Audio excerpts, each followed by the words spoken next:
हमारे संवेदनशील मुख्यमंत्री माननीय शिवराज सिंह चौहान साहब ने ऐसे सभी डिफाल्टर किसान जो कर्जा माफी के कारण डिफाल्टर हो गए थे, मूलधन एवं ब्याज को मिलाकर रुपए 2 लाख तक का ऋण बकाया है, उनके सभी के ब्याज माफ किए जाएंगे। चुनाव से ठीक पहले शिवराज सरकार ने डिफॉल्टर किसानों को बड़ी राहत दी है। डिफॉल्टर किसानों का 2 लाख रुपयों तक का ब्याज माफ कर कहीं ना कहीं बीजेपी किसानों को साधना चाह रही है और कैबिनेट के फैसले को इसी से जोड़कर देखा जा रहा है। जाहिर है कि 2018 के चुनाव में कर्ज माफी एक अहम मुद्दा था और इसी मुद्दे ने कांग्रेस का सूखा भी खत्म किया था। 2023 के चुनाव में भी कांग्रेस कर्ज माफी का राग अलाप रही है, लेकिन डिफॉल्टर किसानों का ब्याज माफ कर बीजेपी ने किसानों को साधने की तरफ एक कदम जरूर बढ़ा दिया है। 2018 में जो कमलनाथ जी उस समय मुख्यमंत्री थे, किसानों को झूठे कर्जे माफी की घोषणा की थी। बाद जो उनको करीब 5600 करोड़ रुपए डालना चाहिए था पैक्स सोसाइटियों के खाते में, 1 पैसा डाला नहीं। उसके कारण सभी किसान डिफाल्टर हो गए। हमारे संवेदनशील मुख्यमंत्री माननीय शिवराज सिंह चौहान साहब ने ऐसे सभी डिफाल्टर किसान जो कर्जा माफी के कारण डिफाल्टर हो गए थे, मूलधन एवं ब्याज को मिलाकर रुपए 2 लाख तक का ऋण बकाया है, उनके सभी के ब्याज माफ किए जाएंगे। सरकार के इस फैसले से प्रदेश के 11 लाख किसानों को फायदा मिलेगा। हालांकि सरकार के इस फैसले पर कांग्रेस निशाना साध रही है।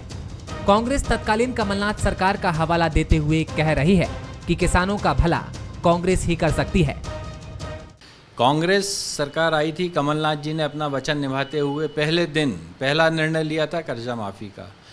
पूरे समय भारतीय जनता पार्टी और उनकी सरकार के नुमाइंदे कहते रहे कि कर्जा माफ़ नहीं हुआ है, लेकिन अंततः जहां ये झूठ नहीं बोल सकते थे, टीवी पे बोल सकते हैं, आम सभाओं में झूठ बोल सकते हैं, इन्होंने खूब झूठ बोला कि कांग्रेस ने कर्जा माफ़ नहीं किया। लेकिन कांग्रेस ने कर्जा माफ़ किया था, इनको स्वीकार करना पड़ा मध्य प्रदेश की विधानसभा के अंदर। जैसे जैसे चुनाव नज़दीक आ रहे हैं, ये इस तरह के हथकंडे अपनाएंगे। इनको बताना चाहिए कि किसान का कौन सा किसान डिफॉल्टर है, उसका कितना ब्याज उसके ऊपर है। कुल मिलाकर अन्नदाताओं को लेकर चुनावी बिसात बिछना शुरू हो गई है, और बिसात बिछे भी क्यों ना, मध्य प्रदेश की सियासत में किसान अहम भूमिका जो निभाते हैं। कृषि प्रधान मध्य प्रदेश में किसानों की बात करें तो जनगणना 2011 के मुताबिक प्रदेश की कुल आबादी की 72% आबादी ग्रामीण है, जिसकी आजीविका का मुख्य स्रोत कृषि है। एमपी में कुल किसानों की संख्या करीब 1 करोड़ है। इसमें सीमांत किसान 38,91,000 है, वहीं लघु किसानों की संख्या 24,49,000 है। यानी आंकड़ों से भी साफ है कि किसानों को जो लुभा पाएगा उसके लिए सत्ता तक पहुंचने का रास्ता उतना ही आसान होगा।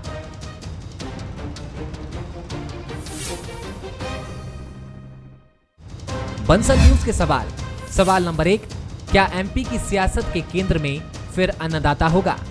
सवाल नंबर 2, क्या डिफॉल्टर किसानों का ब्याज माफ कर बीजेपी ने कांग्रेस को बैकफुट पर ला दिया है? सवाल नंबर 3, क्या 2023 में जीत का मुद्दा कर्ज माफी होगा? तो मध्य प्रदेश की सियासत जब भी हुई है, जब भी चुनाव नजदीक आए हैं, तो चुनाव से पहले किसानों की बात खूब होती है। इसीलिए किसान ही कुंजी है, इसमें किंतु परंतु भी नहीं है। एमपी की राजनीति में किसान ही जीत की कुंजी है। जिस पार्टी को भी अन्नदाताओं का आशीर्वाद मिला, सत्ता उसको ही मिली। लिहाजा बीजेपी और कांग्रेस किसानों को साधने में जुट गई है। कांग्रेस फिर कर्ज माफी का मुद्दा उठा रही है, तो शिवराज सरकार ने डिफॉल्टर किसानों का 2 लाख तक ब्याज माफ कर दिया। तो क्या ये माना जाए कि किसान ही कुंजी है? मेरे साथ 2 मेहमान जुड़ रहे हैं, 3 मेहमान जुड़ रहे हैं। अर्चना चिटनी जी है, भारतीय जनता पार्टी की पूर्व मंत्री, प्रवक्ता की जिम्मेदारी अभी निभा रही। बहुत स्वागत है आपका। विभा पटेल जी हैं, भारतीय जनता पार्टी कांग्रेस की प्रदेश अध्यक्ष, महिला कांग्रेस की प्रदेश अध्यक्ष। विभा जी, आपका भी बहुत स्वागत है। और जय नागड़ा जी है, वरिष्ठ पत्रकार। आप तीनों मेहमानों का बहुत स्वागत है। सबसे पहले विभा जी, आपकी तरफ आना चाहूँगा। कर्ज माफी की बात की आपने, 2 लाख तक का कर्ज माफ करने की बात कही, और जैसा आप लोग कहते हैं, भारतीय जनता पार्टी की सरकार ने भी कहा कि 27 लाख किसानों का कर्ज माफ हुआ, जिसका आप जिक्र बार बार करते विधानसभा में। लेकिन आज एक मास्टर स्ट्रोक, पहले आधी आबादी की बात कही और आज हम देख रहे हैं कि एक फिर मास्टर स्ट्रोक, 2123 करोड़ माफ होंगे किसानों के, और 2 लाख तक जिसका कर्ज माफ होना है वो भी हो जाएगा। डिफाल्टर की जो दिक्कतें आ रही थी उससे किसान हट जाएगा। नुकसान है क्या कांग्रेस के लिए?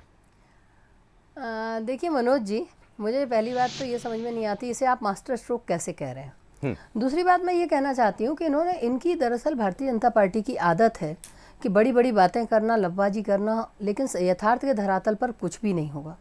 जब आपने पहले भी देखा होगा कि जब केंद्र में सरकार आई थी भारतीय जनता पार्टी की, इन्होंने फसल बीमा योजना की बात की और इन्होंने जो किसानों को बोनस मिलता था वो बोनस इन्होंने बंद कर दिया। और जब बीमा कराने की फसल की बात आई तो ना तो इन्होंने अपनी एजेंसी स्पष्ट की कि किस एजेंसी के द्वारा फसल बीमा कराया गया है, ना ही किसान जो सरकार का हिस्सा था, जो राशि उन्हें फसल बीमा के नाम पर किसानों की तरफ से जमा करानी थी, ना इन्होंने वो करवाई। देखिए, हमने तो मध्य प्रदेश में भारतीय जनता पार्टी का शासन जब से रहा है तब से हमने देखा कि मंदसौर में किस तरह से किसानों पर गोली चली, बारदाना की मांग करते हुए बरेली में किसानों पर किस तरह से गोली चलाई गई। और अगर जब आप देखिए, जब बारदाने की आवश्यकता हुई तब किसानों को बारदाना नहीं मिला, जब खाद पाउडर की आवश्यकता हुई तब किसानों को खाद पाउडर नहीं मिला। तो ये केवल आंकड़ों की बाजीगरी कर देना और बराबर किसी भी बात की, यदि कहीं पर भी सच्चाई की बात हो तो उसे जोर जोर से बातें कर कर उसे अपने झूठ से दबाने का प्रयास करना, ये इनकी आदत रही है। पहले ये कहते रहे कि कमलनाथ जी ने कर्जा माफ नहीं किया। जब विधानसभा के पटल पर इनसे प्रश्न पूछा गया और स्वयं इनके मंत्री ने ये स्वीकार किया, तब जाकर इनका ये झूठ बोलना बंद हुआ कि किसानों का कर्जा माफ नहीं किया गया था। इन्होंने स्वयं स्वीकार किया कि किसानों का कर्जा माफ किया गया था। देखिए, सच्चाई यही है कि जब कांग्रेस आती है तो कांग्रेस काम करके दिखाती है, केवल बातें नहीं करती। आज ये बात कर रहे हैं कि जो डिफॉल्टर किसान हो गए हैं उनका कर्जा, उनका ब्याज माफ किया जाएगा। अभी तक ना ये स्पष्ट है कि इनके पास ना तो कोई आंकड़े हैं डिफॉल्टर किसानों के और ना ही इनके पास कोई योजना है, लेकिन बस इन्होंने कह दिया और उस चीज को ये मनवाने पर उतारा हो जाते हैं। जी, अर्चना जी। बहुत साफ बात है कि एक नहीं, ऐसे तो कईयों मास्टर स्ट्रोक है और ये आंकड़ों की बाजीगरी नहीं है। कांग्रेस की सरकार में 6 लाख हेक्टेयर का इरिगेशन था, आज 42 लाख हेक्टेयर का इरिगेशन है। कांग्रेस की सरकार में 3% की एग्रीकल्चर ग्रोथ थी, आज 18.89% की एग्रीकल्चर ग्रोथ है। प्रति व्यक्ति आय बढ़ी है क्योंकि किसानों की आमदनी बढ़ी है। हमें देखते हैं कि अन्नदाता के लिए, आता हूं बेबाजी, सुन लीजिए, आज अन्नदाता के लिए, उनके बच्चों के लिए न केवल कृषि बल्कि साथ साथ में इंडस्ट्रीज में भी स्कोप बढ़ा है और स्किल डेवलपमेंट में हमारे किसानों के बच्चे आगे आ रहे हैं पढ़ लिख कर और अपनी जिंदगी के ऑप्शंस को हम आगे बढ़ा रहे हैं। और फिर यही वो किसान हितैषी सरकार है जिन्होंने किसान सम्मान निधि पाने वाले किसानों की सूची दिल्ली नहीं भेजी। मोदी जी की सरकार मांगती नहीं सूची, इन्होंने जैसी सरकार आई भारतीय जनता पार्टी की, शिवराज जी ने 2 काम सबसे पहले करे। पहला काम, जो ये बीमे का प्रीमियम नहीं भर रहे थे, वो बीमे का प्रीमियम करीब 2400 करोड़ रुपए उन्होंने भरा। और फिर ये किसानों की सूची नहीं भेज रहे थे, शिवराज जी ने किसानों की सूची भी भेजी। 6000 रुपया केंद्र सरकार से किसान सम्मान निधि मिलना शुरू हुआ और मध्य प्रदेश की सरकार ने किसान कल्याण निधि के नाम पर 4000 रुपया और देना शुरू किया। ये जो आज और आज की अगर बात करें, मैं कह रही हूँ ये संभाव है, जवाब लूंगा, ये अचानक से कुछ प्रकट नहीं हो गया है। अब 0% ब्याज पर 49,000 करोड़ रुपए का ब्याज, बिना ब्याज के कर्जा मध्य प्रदेश के किसानों को दिया जाता है। लेकिन जो इनकी झूठी ठगी वाली किसानों के कर्ज माफी की योजना में जो किसान उस झांसे में आ गए, उन्होंने अपने पैसे भरे नहीं और पैसे ना भरने के कारण वे डिफॉल्टर हो गए।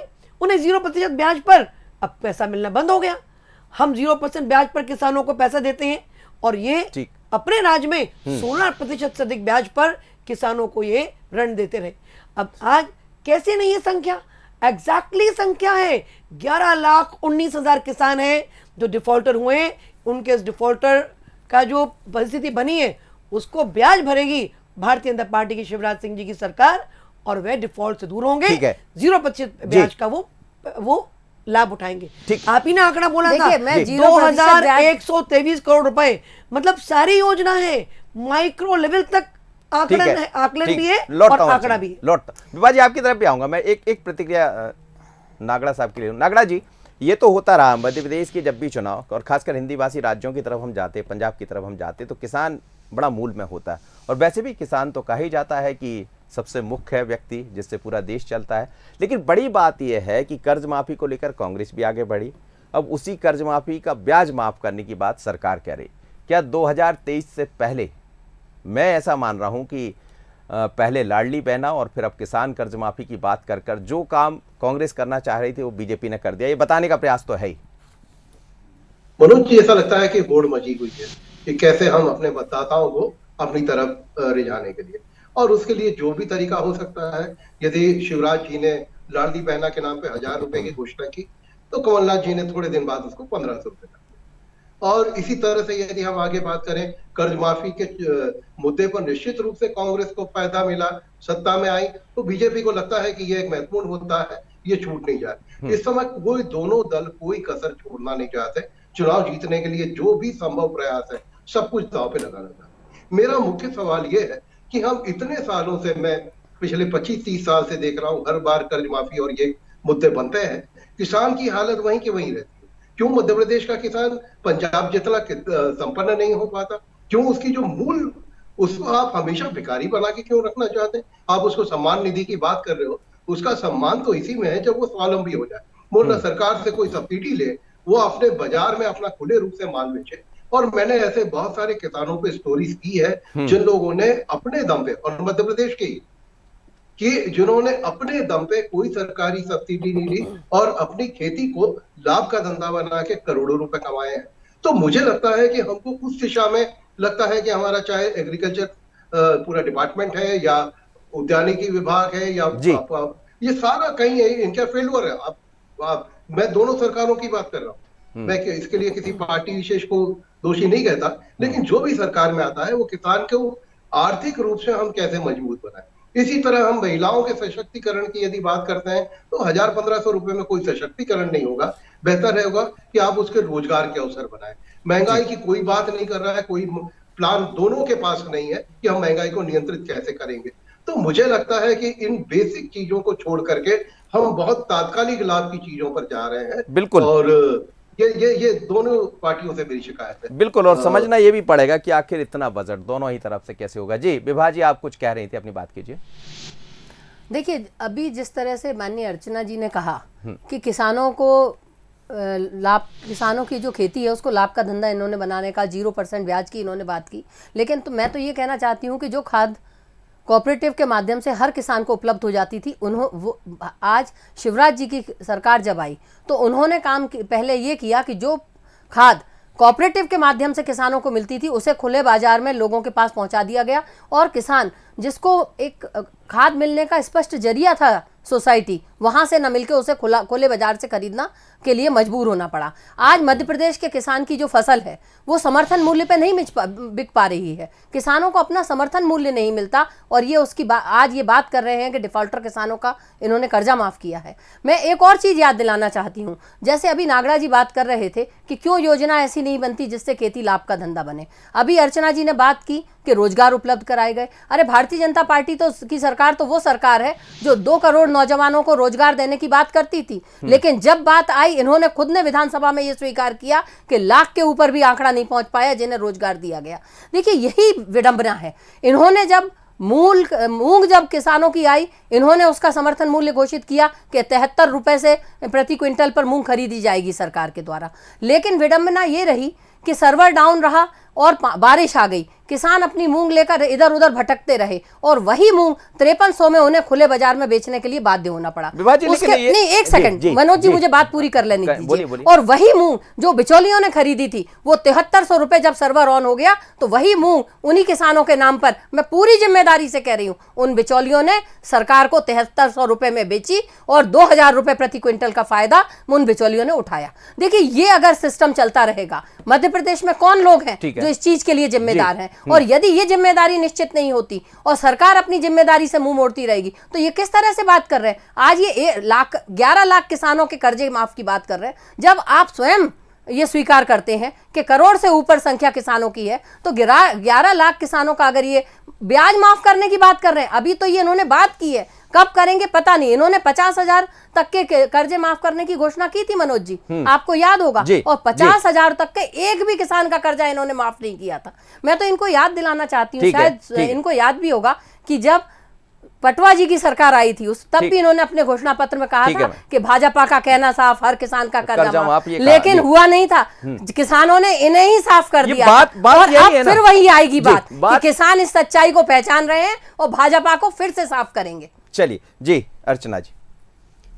देखिए, बहुत स्पष्ट सी बात है कि आज ये किसान के ही दम पर मैं जय नागराज जी को ये बात बताना चाहती हूँ विशेष करके कि अगर भारत के सारे गेहूं के उत्पादन में मध्य प्रदेश का शेयर 46% है तो किसान के दम पर ही है। और आप सरकार खेती थोड़ी करती है, खेती तो किसान करता है। समर्थन मूल्य उसे चाहिए क्या? किसान को चाहिए कि हर खेत को पानी मिले, किसान को चाहिए कि खेत के पहुंचने तक सड़क मिले, किसान को चाहिए कि हम आईटी का इंटरवेंशन बढ़ाएं ताकि ट्रांसपेरेंसी पूरे सिस्टम में उपलब्ध रहे। अब ये सारी व्यवस्थाएं अगर ना होती तो हम आप ये बताओ कि 2003-04 में हमारा जो सकल उत्पादन था वो 224 मेट्रिक टन प्रति हेक्टेयर था, जो आज बढ़कर उससे 3 गुना हुआ है 725 मेट्रिक टन प्रति हेक्टेयर।